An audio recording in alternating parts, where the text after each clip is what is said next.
Welcome back to the channel. All right, before we start, make sure you like, make sure you subscribe, do all that jazz. It helps out the channel, and let's get started.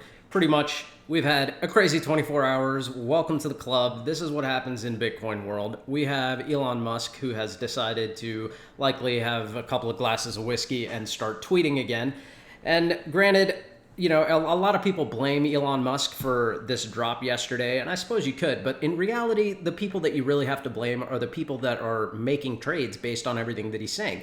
We have already learned that he has a propensity to tweet crazy things. I mean, the dude is like the king of trolls. So you don't necessarily want to listen to this guy for investment advice. I mean, let's face it, he might be smart when it comes to creating electric cars and getting people to space, but that doesn't mean he understands everything about Bitcoin, and he sure as heck does not treat Twitter with the respect of someone in his position. So me personally, I don't listen to anything he says for investment advice.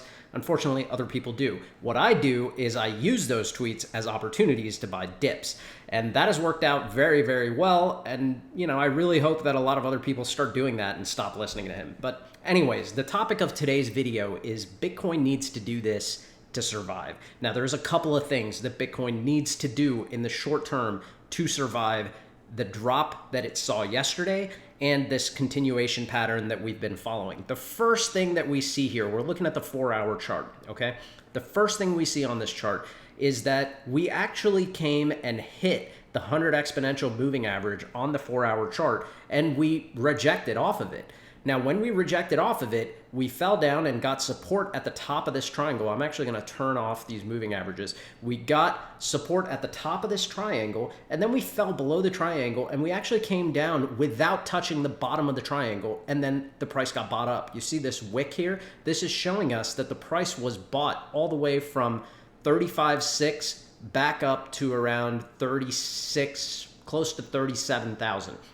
That's a really, really good sign. That is showing us that we are still maintaining this triangle pattern.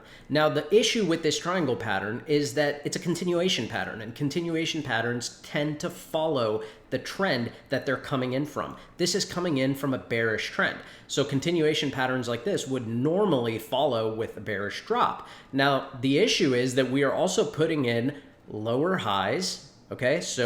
Or higher lows, and lower highs. So this is putting us in an area of pressure now. As we start reaching the apex of this triangle, which we're starting to, pretty much one of two things is gonna happen.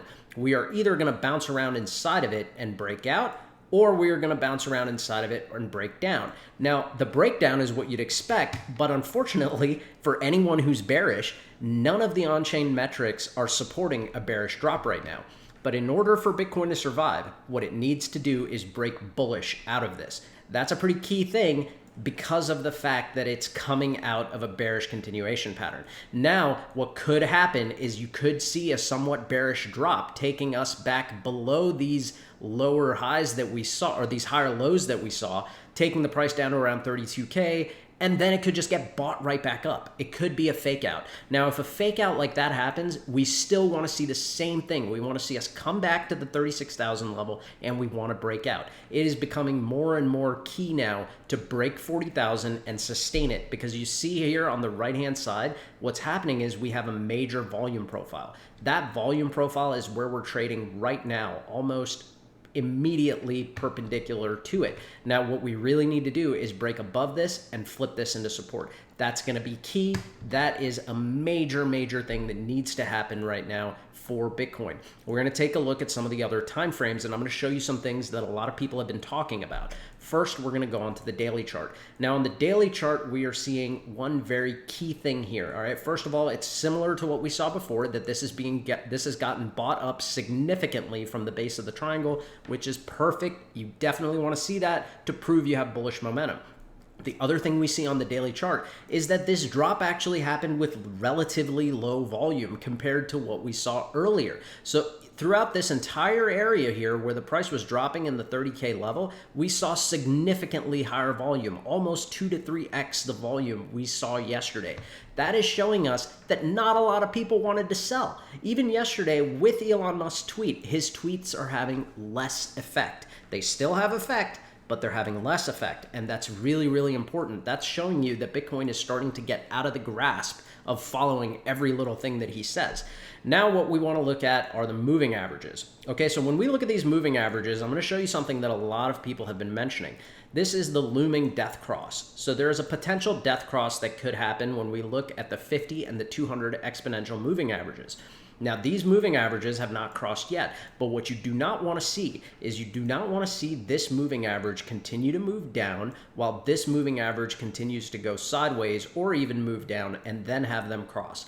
That is called a death cross, and normally following this death cross almost every time you have significant price drops. So keep this in mind. This is something to watch for the coming weeks. If the price keeps trading the way it is right now, we are talking about a death cross potentially happening by the 12th. So this is something that a lot of traders are going to be watching, and unfortunately, sometimes the charts do predict what's going to happen because people follow them. So when a lot of people see a death cross like this, they're going to sell. They're going to get scared. They're going to assume that something bad's going to happen, and they're going to be selling. So what do we need to see? What is big time the most important thing right now for Bitcoin in order for it to survive the current pattern that it's in? We need to see the price start going towards 40K and start to see this moving average turn and this moving average turn. These need to increase the gap from one another. If they increase that gap and they both start moving in an upward direction as the price recovers, we will not see a death cross. We might end up seeing a golden cross as some time passes. So keep that in mind. That is very, very key. The daily chart is your best friend right now. You need to be watching it. Another thing that we see that's very important is on the weekly chart. I brought this up to you last video, and this is the fact that on the weekly chart, the TD sequential is showing us a red 8. A red 9 is insanely bullish. This means that in 2 days, this candle is going to close. And if this closes with a red 8, we are more than likely going to be looking at a red 9 coming up here. And that red 9 next week might be the most bullish thing that we could see. And if it brings the bullish momentum that it normally does, then we are likely not going to see the death cross. So the weekly chart now is what you need to watch for the next week while you're watching the daily chart for the short-term price movement. And these two things are going to give you a really good indication of whether or not that death cross is going to happen. And if it does happen, how are you going to risk manage? How are you going to make sure that you're prepared for that situation? Very, very important. Keep it in mind. All right, we're going to look at the log chart, and then we're going to switch over to Glassnode and CryptoQuant and look at some on-chain metrics. Okay, so first I'm going to switch over to the daily. Let's get back on there. So we'll be on the daily. We are going to get rid of the TD sequential. We're going to get rid of the moving averages, and we're going to turn on our regression lines as well as the log chart. So now when we look at the log chart, you're starting to see the prior prediction that I had in here. It's starting to at least come back to close to these levels. But basically the key is right now that we maintain this price channel. This gives us a bottom right now of about 32,900. So about 33K is where we do not want to fall below. We want to maintain this channel against all odds. If we start falling below this, then the next regression line at this same relative spacing is going to put the line down to around 25K. This means that if we fall below this trading channel, we are going to start looking at 25K as a bottom target. So keep that in mind also. If we do take a bearish drop out of this continuation pattern, then you're going to want to look at around 25K. When you come back to this channel, I'm going to have a brand new regression line put in here so we can start monitoring that bottom channel that we don't have right now. I might even put that in so we can start looking at it and looking at the numbers as time goes on. But for right now, maintaining this channel on the log chart is very, very important. And remember, this is moving up. So in the next few days, by June 10th, our bottom is going to become 33.5, and then by June 12th, June 13th, it's going to become 34,000. But keep in mind, if we keep going down towards these bottoms by June 12th, we might see the death cross, and that might take us back down to 25. So the next 2 weeks are insanely important, and we are reaching a point where the price is getting constricted enough that major movement is going to occur. So keep that in mind. This is what the regression chart shows us. I'm going to give you one major look at this in the long view and show you here that the good thing that we can see is that we have basically been on a very bearish divergence. So this has been a bearish line on the RSI that we have been following. And what I want to see now is I want to see this start shifting and creating a bullish divergence. And a bullish divergence is more like this type of pattern that we saw as we were moving in an upward motion. So we've had this major bearish divergence. We want to start seeing this switch to a bullish divergence over the next few months. That's going to give us the price action we need to take us all the way past 100,000 come August, September of this year. So we're nowhere done with this bull market, in my opinion. We're at a short-term impasse. Whether or not we fall below this channel, I still think that by September, October, November, December, somewhere in there, the price is going to be breaking all-time highs again.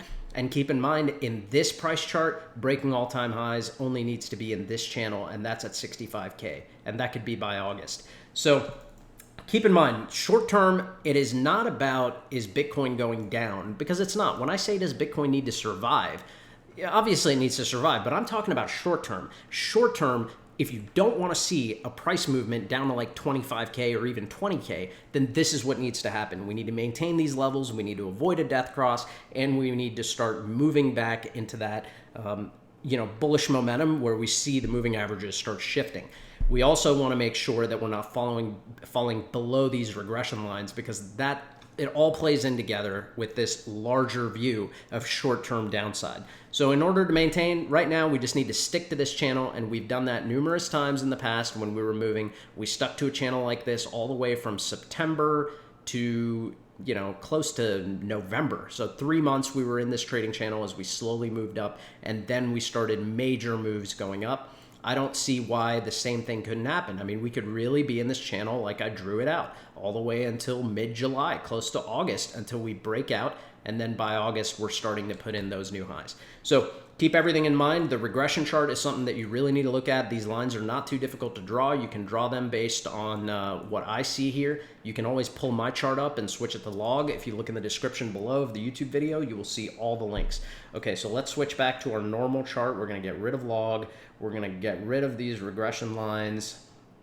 All right, and we are going to go back to our indicators here, our moving averages, and I'm going to turn on all the moving averages. Okay, and we have our TD sequential. So now this is how I normally look at it. We're going to keep looking at it like this.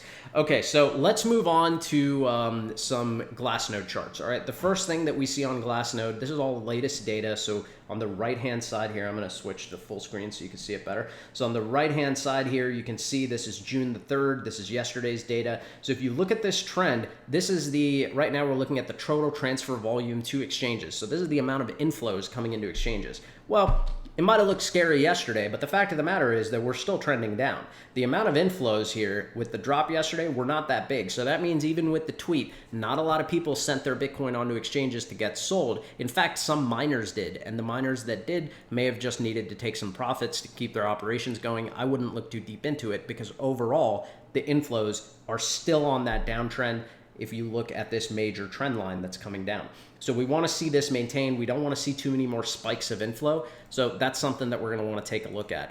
If we look at exchange outflow, the exchange outflow has also been relatively high, almost keeping up with the inflow. So that means for all the Bitcoin that's been coming onto exchanges, almost equivalent amounts of Bitcoin has been leaving exchanges. And now we look at the net flow. So this is telling you, are we net positive, meaning that, net positive for net flow is telling us how much Bitcoin is going on to exchanges. Are we netting more going on, or are we netting more going out? So if you look at this here, during the actual crashes, we were netting a lot of Bitcoin going onto exchanges. Now we are netting Bitcoin leaving exchanges. So even with the inflow yesterday, we are still seeing that overall, over the last week or so, more Bitcoin has been leaving exchanges than has been coming on. That's really good to see. The last few things we'll look at here are addresses with at least 0.1 Bitcoin, so 0.1 Bitcoin or greater. So a little bit of a drop over the last 2 days. So you saw this would be likely your lower accumulated holders, the people who haven't been holding for very long, were likely the ones selling, because you're seeing that their address balances that had 0.1 Bitcoin or more have dropped. Now, if we look at balances with 1 Bitcoin or more, you can see that even those took a drop, but not very big, a slight drop. So there really wasn't too much of an effect if you compare to the amount that it dropped as we started really crashing. So here, it kind of maintained levels. It's not too bad. We need to see what happens over the next few days. If you look at address addresses with a balance of 10 or more Bitcoin, same thing. You're still overall trending up. You saw a little drop, but nothing too major, nothing to be concerned with. Addresses with a balance of 1,000 or more went up. So the people who hold at least 1,000 or more Bitcoin, your super wealthy investors, they were buying yesterday. As the retail investors got scared of Elon's tweets, those were the people buying. Keep that in mind, all right? Smart money knows what it's doing. They know that they can't put their money in government bonds. They really don't want to put them in the stock market because their return on interest is going to be very low. They can't put them in savings account because they're basically going to lose money to inflation. Bitcoin and cryptocurrencies right now offer the best yields and the best long-term upside on your investment. And that's why you have very wealthy people buying these drops. Keep that in mind, all right? This is a very key number to see. That bar on the right-hand side being up yesterday is showing you that people with 1,000 or more Bitcoin bought the heck out of that dip. Very, very good thing to see. All right, we're going to switch over now to our final chart, and these are going to be the net flow charts on CryptoQuant. So CryptoQuant is another platform that I've started using very recently. We're going to start looking at this a little bit more, and we're going to see if this really gives us the type of information that we want to look at on this channel. Okay, so pretty much what we're seeing here is the net flow total, and this is actually on a block level. So if you look down here, this is the third, that's the fourth, and these are almost like within the hourly levels of today. And what you can see here over the last couple of days is that we have actually been trending down on net flow in, and we have been going into net flow out. We have had a lot of outflow in the last couple of days. Not even in the last couple of days, today. So today, a lot of the Bitcoin that was being bought during these lower prices has been moving off exchanges. You saw some spikes of inflow followed by much more outflow. Then if we look at this is the total inflow, and you can see here, this is just showing you the inflow now. You can see some of the spikes occurring, when Elon tweeted and all that stuff. You saw a couple of spikes after that, but this was basically the area where Elon's tweet came out, where we took that big drop last night, and then you saw more spikes as it went down, and then you started to see that the amount of inflow has dropped, the price has stabilized. The outflow total that we are seeing is increasing. Look at the amount of outflow even throughout the time that Elon's tweet came out and the price was dropping.